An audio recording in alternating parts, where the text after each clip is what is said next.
This is Lake Mead. See that stark white ring etched into the canyon walls? It's not just a stain. It's a countdown timer, and it's getting louder every single day. 40 million Americans in cities like Los Angeles, Phoenix, and Las Vegas depend on this water for everything, to drink, to grow food, to power their lives. And now, it's vanishing. But this isn't just a story about a drought. This is a slow-motion catastrophe, a crisis 100 years in the making, built on a single, fundamental mistake. So how did we get here? And more importantly, what happens when the tap finally runs dry for good?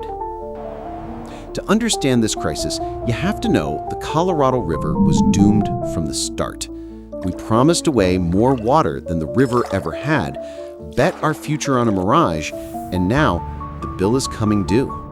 This isn't just an environmental issue. It's a mathematical problem we've ignored for a century. We'll explore the original sin of the water budget, the impossible demands we placed on the river, and the climate wake-up call that changed everything. To really get a handle on this, we have to go back in time to 1922. Imagine 7 people agreeing to split a pizza they've never actually seen. They're guessing its size based on a rumor that it's always huge. So they slice it up on paper, promising everyone a massive piece. It's essentially what happened in 1922 when 7 states signed the Colorado River Compact. They called it the Law of the River, and it was meant to fairly divide the water and fuel the growth of the American West. But they made one critical, catastrophic error. The men who wrote the agreement based their calculations on an unusually wet period in history. They looked at the river flow during some of the rainiest years on record and just assumed that's how it would always be. It's like measuring your annual budget based only on the month you won the lottery. They allocated about 16.5 million acre-feet of water per year. An acre-foot is a wild number, but think of it as enough water to cover a football field 1 foot deep. So they promised 16.5 million football fields worth of water. Problem? The river only carries about 14.8 million acre-feet on a good year, sometimes far less. From day one, the math was broken. For decades, this didn't seem to matter. The 2 massive reservoirs, Lake Mead and Lake Powell, acted like a giant savings account.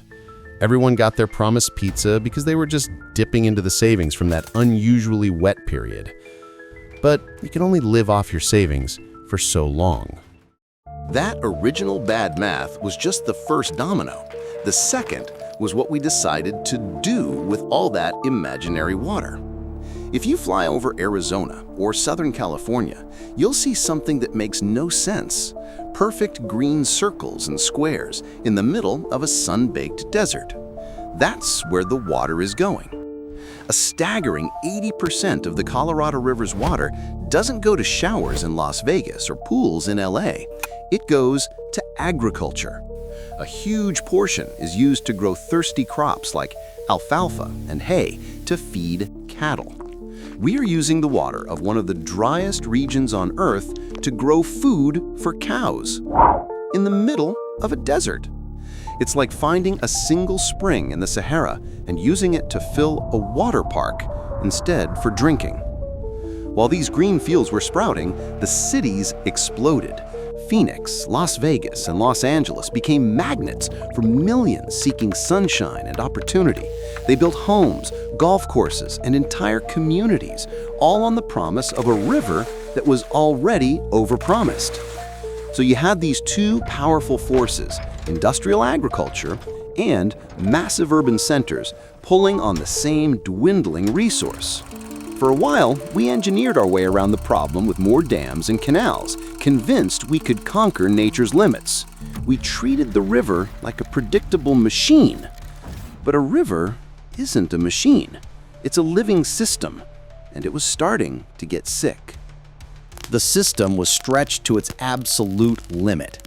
And then, in the year 2000, the floor dropped out. Scientists call it a mega-drought.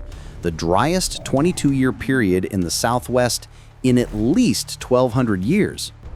This wasn't just a bad dry spell, it was a fundamental shift.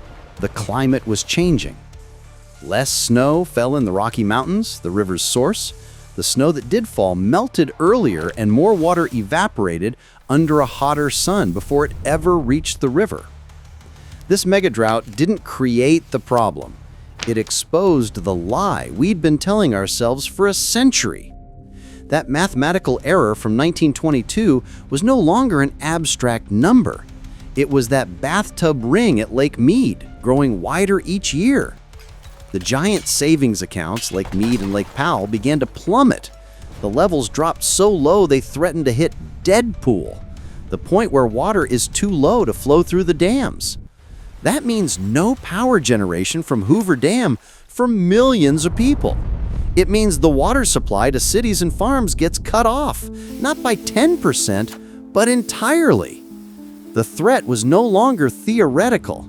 It was a clear and present danger. The mega-drought forced everyone to finally confront the broken math. The party was over, the pizza was gone, and now everyone was staring at an empty box, realizing there was never enough to begin with. So here we are. We started with a faulty promise made a century ago, a budget based on fantasy. We built an entire civilization in the desert on that fragile promise, demanding more and more from a river that had less to give. And a historic drought, supercharged by climate change, ripped away the safety net and showed us just how vulnerable we are.